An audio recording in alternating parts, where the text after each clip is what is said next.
ابراہیم صاحب نے عقیدت سے ان کے ہاتھ کا بوسہ لیا، جن کی آنکھیں بے بسی سے برس کر ان کی داڑھی بھگو رہی تھیں۔ اور تو بہت کمینہ ہے، رات دن تو تیرا ہاسپٹل آنا جانا لگا رہتا تھا، پھر تجھے خبر کیوں نہیں ہوئی؟ وہ اپنا ہاتھ جھٹکتا بگڑے۔ یار، اتنی بیماریوں نے ارد گرد ڈیرا ڈالا ہوا تھا کہ مزید علاج دوائیوں کا سوچ کر ہی ہول اٹھتا تھا، اس لیے کبھی چھوٹی موٹی تکلیف پر دھیان ہی نہیں گیا۔ وہ پسر مردگی سے بولے، خیر، سب قسمت میں ہے۔ اس سے پہلے کہ وقت ختم ہو جائے میں پوری دھوم دھام کے ساتھ عنایہ کی ڈولی اپنے آنگن سے اٹھانا چاہتا ہوں۔ وہ دانستہ بات بدل کر لہجہ حشاش بشاش کر گئے۔ کوئی ضرورت نہیں ہے کسی ہنگامے کی، انسانوں کی طرح یہاں آرام کر۔ ڈاکٹر نے مجھے بتایا مرحلہ بہت زیادہ تکلیف دہ ہوتا ہے، پھر میں نے 2-3 اسپیشلسٹ کو منگوایا ہے۔ وہ قطعی نہیں، وہ قطعیت سے ٹوک گئے۔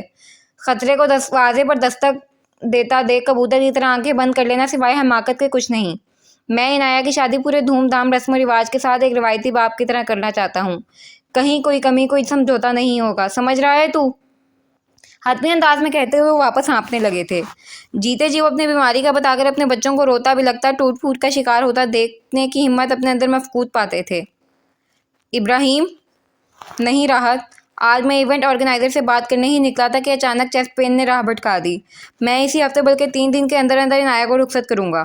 میرے جانے کے بعد وہ جتنا ٹوٹے گی، میں چاہتا ہوں کوئی بہت قریبی ہو جو اسے متاع جان کی طرح پورے استحقاق سے سمیٹ لے۔ یہ میری آخری خواہش ہے، جو تیرے بغیر شرمندہ تعبیر نہیں ہو سکتی۔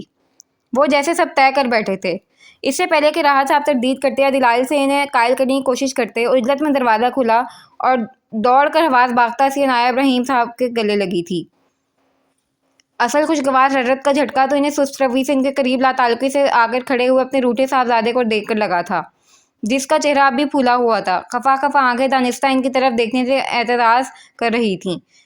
اس کی بچگانہ حرکت پر راحت صاحب کو اس پر ٹوٹ کر پیار آیا، جو جینس کی جیبوں میں دونوں ہاتھ پھنسائے شرافت سے اخلاقیات نبھا رہا تھا۔ نہیں انکل، ایک فائل کے سلسلے میں آفس آنا ہوا، آپ کی طبیعت کا سنا تو سوچا ملتا ہوا چلا جاؤں۔ اب مجھے اجازت دیں۔ تابش خجل سا ہو کر وضاحتیں دینے لگا۔ عنایہ ان کے پہلو میں پریشان سی بیٹھی ان کا زرد نقاہٹ چہرہ تک رہی تھی۔ بابا، یہ سب کیسے ہوا؟ ہوا کیسے یہ سب؟ وہ ان کے ہاتھ کا بوسہ لیتی ایک ہی سوال دہرا رہی تھی۔ ہونا کیا ہے بیٹا، ہم دونوں ایونٹ آرگنائزر سے ملنے نکلے تھے اور اپنا فیوریٹ ریسٹورنٹ دیکھتی جناب کو شاہی دسترخوان کی طلب ہوئی اور تیز مثالات جات یہاں تک لے آیا۔ ابراہیم صاحب کو تذبذب کا شکار دیکھ راحت صاحب نے بات بنائی۔ ابراہیم صاحب نے تشکر امیز نگاہوں سے انہیں دیکھا، جبکہ عنایہ بگڑ گئی تھی۔ بابا، بالکل بھی آپ اپنی صحت کا خیال نہیں رکھتے، لاپرواہی کی بھی ایک حد ہوتی ہے، میں ڈانٹوں تو منہ بسوڑنے لگتے ہیں۔ وہ پریشانی سے خفا خفا نظروں سے انہیں دیکھنے لگی۔ البتہ تابش کا دماغ ایونٹ آرگنائزرز پر ٹھنکا۔ آپ لوگ ایونٹ آرگنائزر سے کس سلسلے میں ملاقات کے خواہاں تھے؟ بھئی، ظاہر سی بات ہے، 2-3 دن بعد تم دونوں کی مائیوں کا فنکشن ہے، ایونٹ آرگنائزر ہی سب کرے گا نا۔ ویسے فون پر سب باتیں طے پا گئی ہیں، بس فارمیلٹی کے لیے جا رہے ہیں۔ راحت صاحب نے دونوں کے قریب دھماکہ کیا اور دونوں بچھو کے ڈنگ مارے شخص کی طرح اچھل پڑے۔ دونوں کو اپنے والد محترم سے اس 5G کی سپیڈ کی قطعی توقع نہیں تھی۔ نگاہ کم ناگہانی واردات کا صدمہ بھی تازہ تھا کہ ایک اور دھماکہ 2 دن بعد ان کا مائیوں تھا، اور انہیں اب اتنے ٹھنڈے ٹھار انداز میں اطلاع مل رہی تھی۔ اچھا، دونوں ذرا جا کر کینٹین سے کافی کے ساتھ کچھ ہلکا پھلکا لے کر آؤ۔ خوشی میں صبح گھر سے بھوکا ہی نکل گیا تھا۔ شدید صدمے سے بت بنے وجود کی پرواہ کیے بغیر وہ ریلیکس انداز میں بولے، اب جاؤ بھی، اس سے پہلے کہ بے پی لو کروا کر اس کے برابر بیڈ پہ آرام فرماؤں۔ انہوں نے سیدھے سیدھے دھمکی دی۔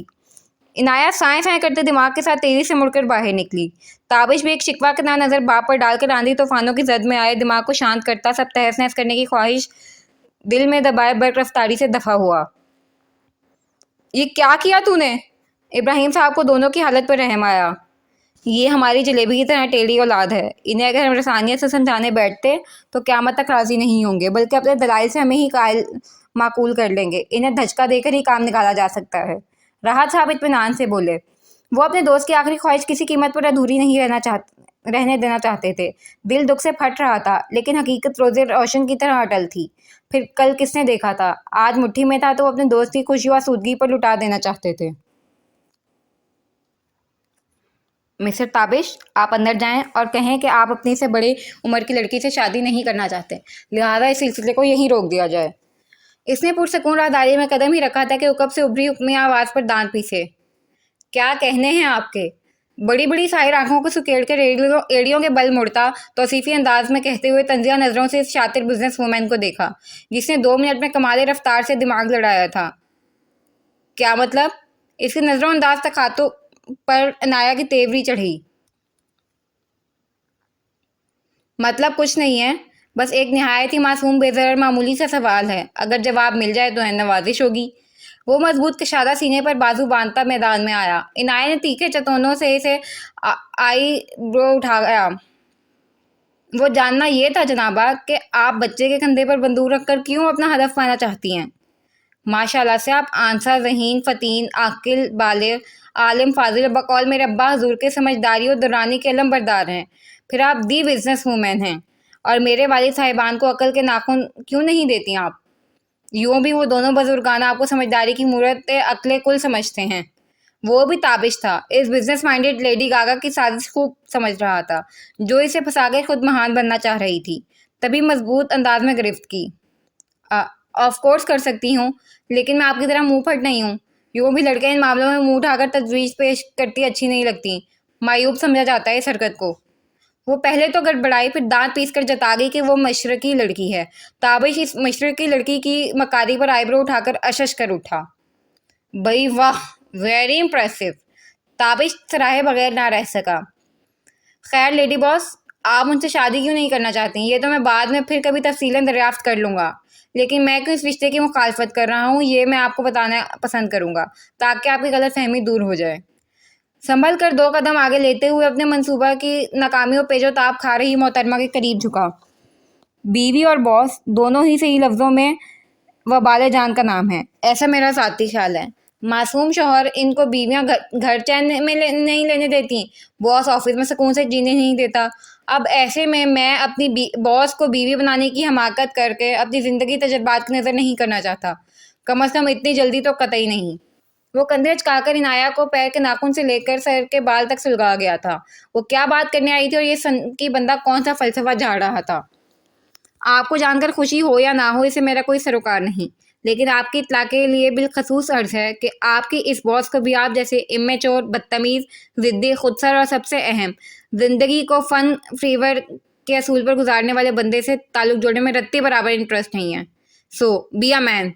وہ چپا کر ترکی و ترکی کہتی فراغ دلی سے حساب بات کر چکی تھی۔ ادھار رکھنا تو اس کی سرشت میں بھی نہیں تھا۔ جی کچھ ایسا ہی معاملہ ادھر بھی ہے۔ جو بندی ایک امپلائی پر اتنا روب جھاڑتی ہے وہ مظلوم شوہر کا کیا حشر کرے گی جو پیدا ہی مظلوم ہوتا ہے؟ وہ بھی تنک کر دو بدو بولا۔ دونوں یوں راہداری میں جنگ و بدل کا میدان گرم کیے کھڑے تھے، کھٹی میٹھی نوک جھونک سے زندگی کی حسن کو برقرار رکھنے والی حسین کپل لگ رہے تھے۔ مطلب آپ کچھ نہیں کریں گے؟ وہ بڑے ضبط سے پوچھ رہی تھی۔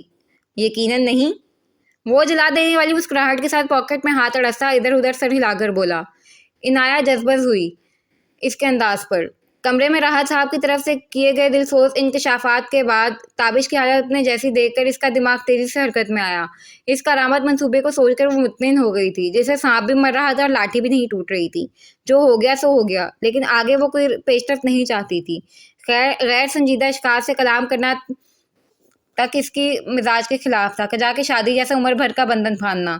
لیکن یہ شخص اس کی سوچ سے زیادہ شاطر اور معاملہ فہم تھا۔ فوراً بات کی تہہ تک پہنچ کر اسی پر الٹ گیا۔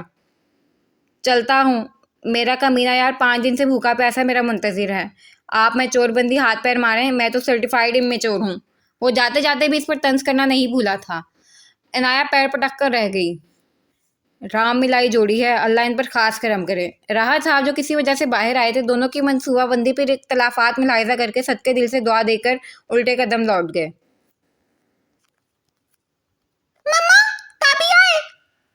تابش نے بھی دہلیز پر قدم رکھا ہی تھا کہ یارو کی چیخ کانوں میں گونجی، اور دوسرے پر وہ پوری رفتار سے اڑتا ہوا آ کر اس کی ٹی شرٹ کے گریبان سے لٹک گیا۔